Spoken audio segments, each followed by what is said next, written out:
Welcome back to another technical deep dive here in the debug zone. Today we're tackling a big question and breaking it down with insights from other users.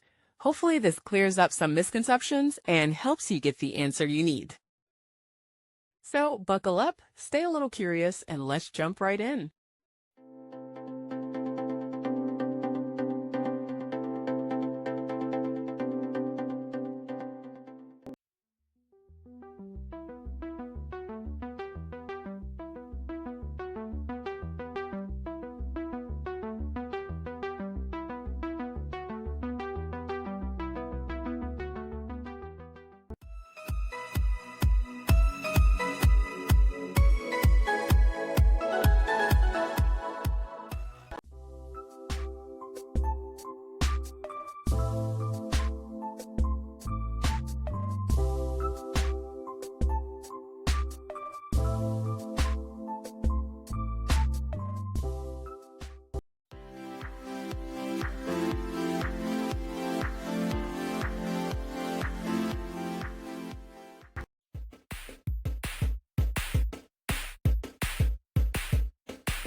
And that's a wrap.